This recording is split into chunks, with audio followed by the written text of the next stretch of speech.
मैंने ना कुछ मैंने गोलियां खाई हुई थी 81 की ना।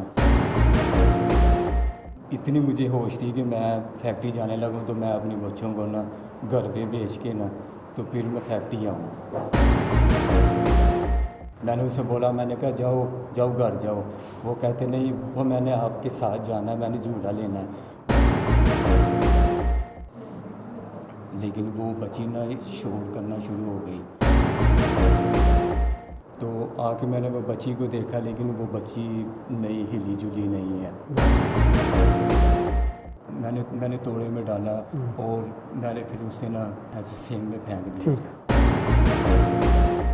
नाज़रीन, चचा, खालू, मामू, फूफा, खून के और कुर्बत के ऐसे रिश्ते होते हैं जिनकी कोई मिसाल नहीं मिलती। ऐसे रिश्ते हैं जिन पे लोग एतमाद करते हैं, लेकिन अगर यही रिश्ते खोट के निकल आएँ तो फिर सोसाइटी तबाह होकर रह जाती है। ऐसी ही एक जुल्म व बर्बरियत से भरी हुई अलमनाक कहानी आज हम आपको सुनाने जा रहे हैं कि एक शख्स जिसने अपनी भतीजी को अगवा किया, ज़्यादती का निशाना बनाया, कत्ल किया, लाश गंदे नाले में फेंक दी। पुलिस ने उसको गिरफ़्तार कर लिया है। उसकी कहानी उसी के ज़ुबानी सुनाएंगे, क्योंकि ये ऐसा वाक़या है जिसको हम सुना नहीं सकते। वो चाहते हैं कि वो दरिंदा जिसने ये जुल्म किया वो ख़ुद ही ये सारी कहानी सुनाए। वो जो मैंने गोली खाई थी ना, उसका मुझे असर हो गया हुआ था। पहले मैंने बच्चों को बोला, मैंने कहा आप जाओ, मैं फैक्ट्री जा रहा हूँ। इतने में वो मेरा बेटा भी आ गया ना, वो साले की बेटी भी आ गई, छोटी थी 7 साल की। मैंने उनको बोला, मैंने कहा जाओ आप घर जाओ, मैंने दोनों को पैसे दिए हैं। वो ठीक है, इतना बोल के ना मैं अपना गाड़ी स्टार्ट करने लगा, मैं जाने लगा। जब मैंने बोला था ना आप घर जाओ, बेटा मेरा तो चला गया, लेकिन वो बची नहीं गई है घर पे। मैंने उसे बोला, मैंने कहा जाओ जाओ घर जाओ। वो कहते नहीं, वो मैंने आपके साथ जाना है, मैंने झूला लेना है। वो अक्सर वैसे भी ना आगे भी ये वैसे पहले भी ये हुआ है कि अगर मैंने थोड़ी देर के लिए फैक्ट्री जाना है तो वो मेरे बच्चे ज़िद करते थे, तो साथ में दूसरे भी करते थे, उनको भी मैं ले जाता था। थोड़ी देर का काम होना तो वापसी फिर आ जाना। बच्चों को ये होता था कि चले हमें झूला मिल गया है, ठीक है सर। तो वो बच्ची ने ज़िद की, मैं साथ ले गया, फैक्ट्री ले गया मैं साथ में। जाके मैंने देखा तो वो ना उनका कोई प्रॉब्लम बन गई थी।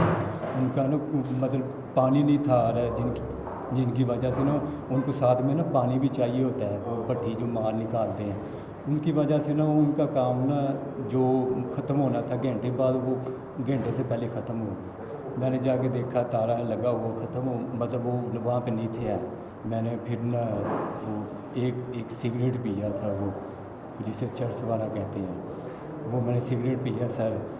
तो वो गोली तो मैंने पहले भी खाई हुई थी, लेकिन वो पीने के बाद ना वो मुझे कोई होश नहीं रही है, ठीक है। मैं वहाँ पे बैठा रहा, काफ़ी कोई ना आधा घंटा गुजरा। बच्ची ने ज़िद की कि आप ना चले पापा घर जाएं। मैंने उसे ना डांट के बोला कि अभी बेटा चले जाते हैं, सबर को अभी जाते हैं। इतने में ना मुझे डर आ गया कि वो बाहर रोड चल रहा है, कहीं कोई आवाज़ ना सुन ले। वो मेरे दिल में खौफ पैदा हो गया था। वो मैंने बच्ची का ना ऐसे मुँह दबाया काफ़ी 2-3 मिनट, लेकिन वो फिर मैंने छोड़ दिया। वो रोना ऊँची ने रोना शुरू हो गई। तो वो फिर मैं उसे ऑफिस में ले गया कि वो यहाँ से ना आवाज़ बाहर नहीं जाएगी। वो किसी का बच्चा रोता है तो उसका मुंह दबाते हैं? वो सर इसलिए कि बाहर कोई आवाज़ ना सुन ले। क्यों आवाज़ ना सुन? तेरी अपनी भतीजी नहीं थी? वो जी बकवास कर रहा है। जी, तो अपना बच्चा क्यों नहीं तू साथ बैठा के लाया? बच्चा तो चला गया था ना, लेकिन ये ज़िद कर रही थी। तो तेरे बच्चों ने जाके बताया नहीं कि वो तेरे साथ गई है? नहीं, वो बच्चों ने नहीं ना देखा। वो जो मेरा बेटा गया था वापसी, उसने नहीं देखा। नहीं, तुम कह रहे हो मैंने बच्चों से कहा जाओ, बच्चा मेरा चला गया, तो वो बैठ गई है। वो बकवास कर रहा है। फिर बच्चा जब चला गया ना, फिर वो बैठ गई थी ना। बच्चा चला गया था दुकान में चीज़ लेने, वो वापसी उसने आके देखा ना कि वो वहाँ पे नहीं थी है। अच्छा, बच्ची अगर रोती है तो क्या करते हैं उसको? वो सर उसको पिछले कमरे में ले जाते हैं? नहीं, वो मैं आपकी बात समझ रहा हूँ, लेकिन वो उस टाइम नहीं था, मेरा दिमाग काम कर रहा। फिर क्या किया तूने उसके साथ? मेरा ये था ज़हन के कुछ देर ये मतलब जो असर ख़त्म होगा ना, तो फिर हम मतलब बाइक पे बैठ के चले जाएंगे। किया क्या तूने उसके साथ? बच्ची के साथ कुछ नहीं किया मैंने। उसका जब मैंने मुंह दबाया ना। क्यों दबाया? बच्चा रोता है तो उसको मार देते हैं? फिर तभी दबाते हैं ना जब वो जुल्म किया हो। इसलिए सर दबाया था कि मैं कहा यार कोई आवाज़ ना। तो मेडिकल रिपोर्ट में तो आया है तूने ज़्यादती की है?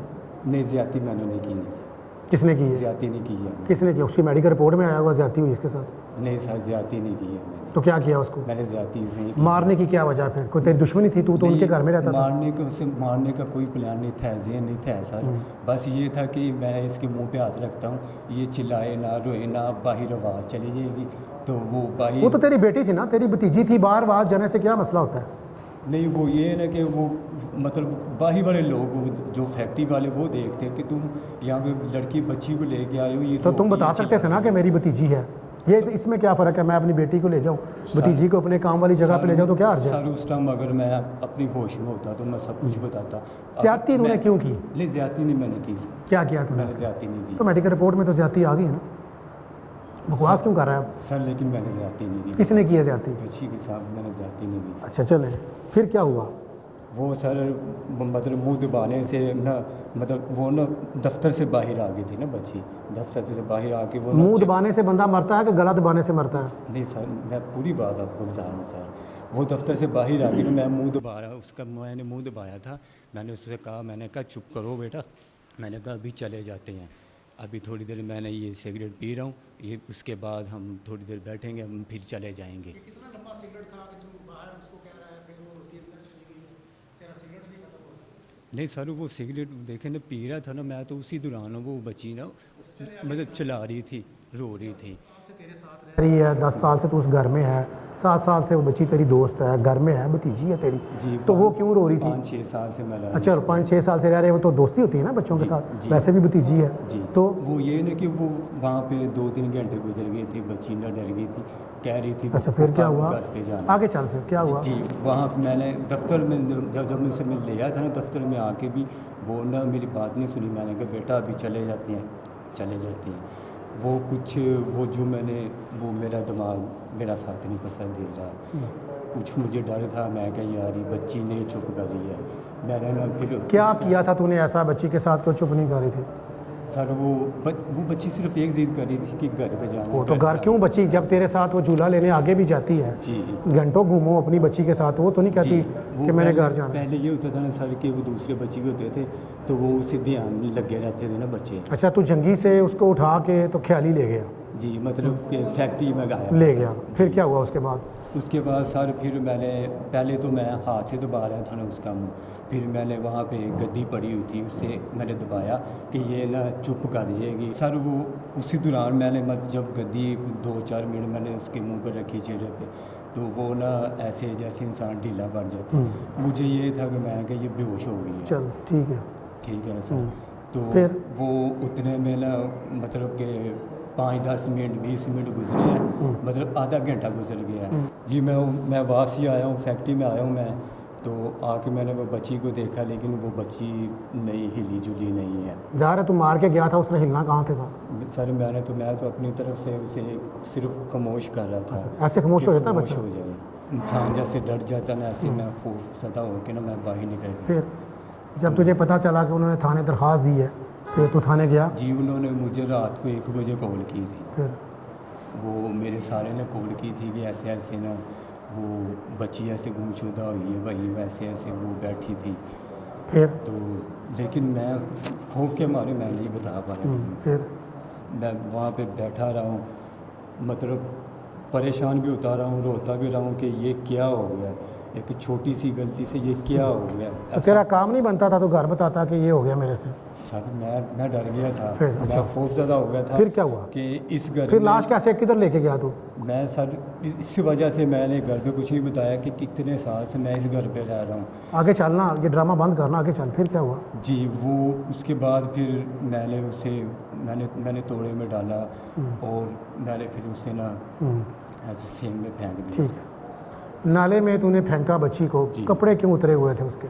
कपड़े सर इसलिए उतारे थे कि ये कपड़ों से पहचानी जाएगी सर, कपड़े इसलिए मैंने उतार के ना कपड़े लहदा मैंने फेंक दिए और बच्ची को मैंने तोड़े में लहदा ठीक फेंक है, दिया। तेरी मेडिकल रिपोर्ट कह रही है तूने बच्ची से ज्यादती की है? नहीं, ज्यादती सर मैंने नहीं की। अच्छा, वैसे ही मार दी है? जी, ज्यादती नहीं मैंने की है। नाज़रीन, आपने सुना, ये मुलज़म है, इसका नाम है आज़ाद उर्फ एजाज़। ये हर चीज़ से डिनाई कर रहा है कि इसने भतीजी के साथ ज़्यादती नहीं की, लेकिन मेडिकल रिपोर्ट बता रही है कि उसके साथ ज़्यादती हुई। और दूसरा, इसने बच्ची को जब बैग में डाला, थैले में डाला, वो ब्रहना थी, और ब्रहना हालत में इसने ये भी नहीं किया कि इसकी अपनी भतीजी है कि इसको वो कपड़े पहना ले। इसने वो कपड़े पहनाना भी गवारा नहीं किए और उस बच्ची को थैले में डालकर ख्याली के गंदे नाले में डाला, जहाँ से रेस्क्यू टीम ने उसकी लाश को बरामद कर लिया है। ये गिरफ़्तार है। हम एसपी साहब से, जो मुतल्लिका एसपी हैं, उनसे भी बात करेंगे और जानने की कोशिश करेंगे कि इस कहानी के अंदर असल कहानी क्या है। चूँकि मुलज़िम अपने बयान से बार बार मुकर रहा है, ये मानता है कि उसने बच्ची को मुंह पे तकिया रख कर मारा, उसको बरहना किया, लेकिन ज़्यादती को नहीं मान रहा। हम एसपी साहब के पास जाएंगे, उनसे पूछेंगे कि असल कहानी क्या है।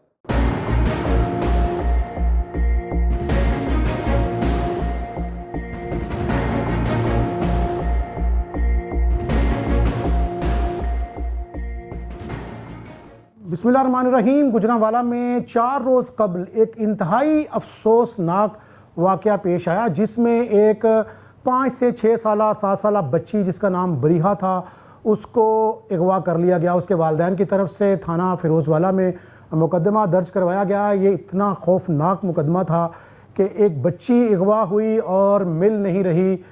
उसके बाद क्या बना, वो बच्ची की जो बच्ची गुमशुदा हुई, अगवा हुई, उसके बारे में हमने एसपी साहब सिविल लाइन रिजवान तारिक साहब से रब्ता किया। हम उनके पास आए हैं, उनसे जानने की कोशिश करेंगे कि एग्जैक्टली ये वाक़या किस दिन पेश आया और इसमें पुलिस को जो कामयाबी मिली वो कैसे मिली। अस्सलाम वालेकुम सर। जी वालेकुम। रिजवान साहब जरा बताइएगा, ये किस दिन एग्जैक्ट वाक़या आया, पुलिस ने फिर क्या किया, फिर कैसे ये सारा ट्रेस आउट हुआ सर?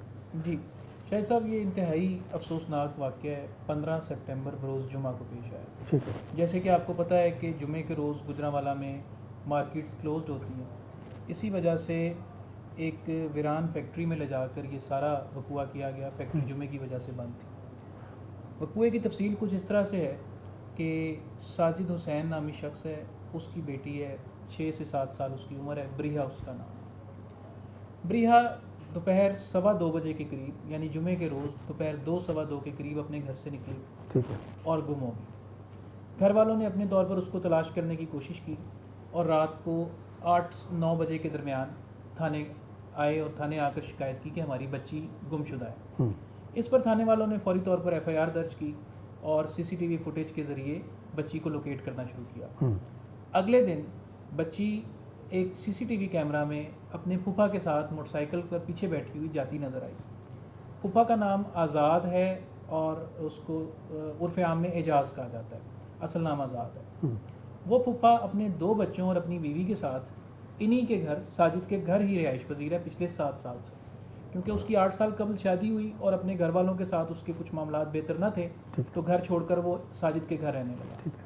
तो जब इसको गिरफ़्तार किया गया तो फ़िलहाल तो उसने पहले तो नहीं माना, इस चीज़ को तस्लीम नहीं किया कि ये घिनौना अमल उसने अंजाम दिया है। लेकिन जब मज़ीद टेक्निकल तरीके के साथ उसकी लोकेशन और मज़ीद CCTV फुटेज को फॉलो किया गया तो ये देखा गया कि जुमे के रोज़ ही, यानी कि जब बच्ची दोपहर 2-2:15 बजे घर से मिस हुई है, ठीक है, उसी रोज़ 4-4:15 बजे के करीब ख्याली में वाक़या एक फैक्ट, और मैं फिर ये ओपन और एक्सपोज हो जाऊँगा।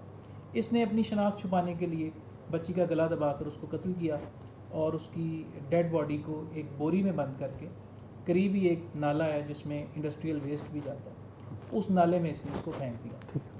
जब पुलिस ने इससे तमाम टेक्निकल तरीके के साथ और CCTV फुटेज सामने रखकर तफ्तीश की तो इसने अपने सारे इस घिनौने फेल का इतराफ़ भी कर लिया। फिर इसने उस जगह की भी निशानदेही भी कर दी जहाँ पर इसने उस बच्ची की मासूम फूल जैसी बच्ची की डेड बॉडी को इसने डंप किया था। उस जगह पर 1122 और दीगर एजेंसीज़ को बुलाया गया। स्पेशल गोताखोरों ने स्पेशल बॉडी सूट्स पहनकर तकरीबन 1.5 किलोमीटर से ज़्यादा उस नाले को सर्च किया और उस दौरान फिर हमें बच्ची की डेड बॉडी जो है वो मिल गई। ये उस फैक्ट्री के अंदर चौकीदार भी था और मज़दूर भी था। ये अपने घर हफ्ते में एक दिन कुछ घंटों के लिए आता था, उसके अलावा ये 24 घंटे उस फैक्ट्री पर मौजूद रहता था। फैक्ट्री जुमे की वजह से बंद थी, इसको अपना खेल खेलने का मौका मिल गया। इसने वहाँ पर चौकीदार भी चूँकि यही था, 4 से 5 बजे के दरमियान इसने फैक्ट्री में ये घिनौना खेल खेला और उसके बाद ये बच्ची की डेड बॉडी को वहीं छोड़कर वहाँ से निकल आया। इसको जब घर वालों ने आके थाने में FIR दर्ज करवाई, उस वक्त इसको इल्म हो गया कि बरीहा बच्ची जो है वो घर से मिसिंग है और घर वाले उसको तलाश कर रहे हैं और घर वालों ने थाने में उसके लिए एफआईआर भी दर्ज करवा दी है। ठीक है। ये उसको जानने के बावजूद ना घर आया, ना इसने अदाकारी के तौर पर ही उसको ढूंढने की कोशिश की। कुछ भी नहीं किया इसने। जी नहीं। हमें कैसे शक हुआ? हमें सिर्फ सीसीटीवी से चले। हमें सिर्फ और सिर्फ सीसीटीवी के ज़रिए हमने एक मोटरसाइकिल पर देखा कि बच्ची, एक बैक साइड से कैमरा की तस्वीर आई कि बच्ची उसके पीछे मोटरसाइकिल पर बैठी हुई है और बच्ची जा रही है। एविडेंस वैल्यू इतनी बनती है कि ये अपने अंजाम को पहुंचेगा? जी बिल्कुल, उसकी एविडेंशली वैल्यू इतनी ज़्यादा बनती है। उसकी गिरफ्तारी 363 के केस में है। उसके बाद उसकी पॉइंटेशन के ऊपर डेड बॉडी रिकवर की गई है। उसके तमाम पोस्टमार्टम और वो दूसरी चीज़ें अभी मुकम्मल हो जाएंगी कल तक, तो इंशाल्लाह इसमें इसको मुकम्मल सज़ा दी जाएगी और प्रोसिक्यूशन टीम के साथ मिलकर केस को इतने अच्छे तरीके के साथ बिल्ड किया जाएगा कि इसको हम कैपिटल पनिशमेंट तक लेकर। मैं समझता हूँ रिजवान साहब, ये बड़ा अफसोसनाक वाक़या है, लेकिन ये पुलिस टीम को अगर शाबाश ना दी जाए तो ये बड़ा जो है वो गलत होगा। आपकी टीम ने बड़ा अच्छा काम किया। खुदा ना खास्ता अगर ये केस अनट्रेस्ड रहता, ये इस शहर के लिए, इस मुल्क के लिए और पाकिस्तान के लिए बड़ी बदनामी होती है। आपको बड़ी मुबारक कि आपने ये केस हल किया। दूसरी तरफ ज़ाहिर है कि अफसोसनाक वाक़या है, उस फैमिली को उस वक्त तक रिलीफ नहीं मिलता जब तक कातिल ना पकड़ा जाता और बॉडी रिकवर ना होती। आपकी टीम ने दोनों काम किए, आपको बड़ी शाहिद साहब का बहुत बहुत शुक्रिया।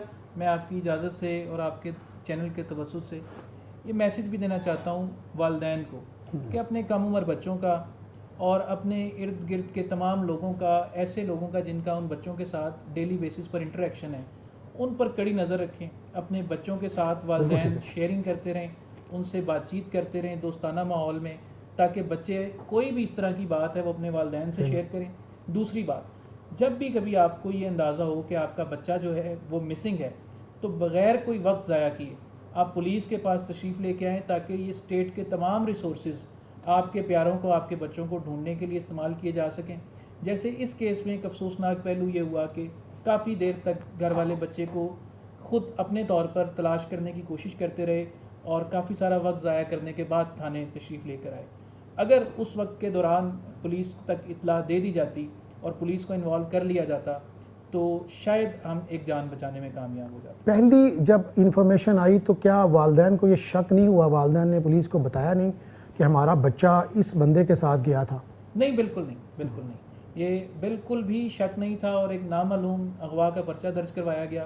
पुलिस ने अपनी इन्वेस्टिगेशन के अंदर जो हमारा मुलज़म है उसको शनाख्त किया और फिर उसको गिरफ्तार किया। Thank you very much.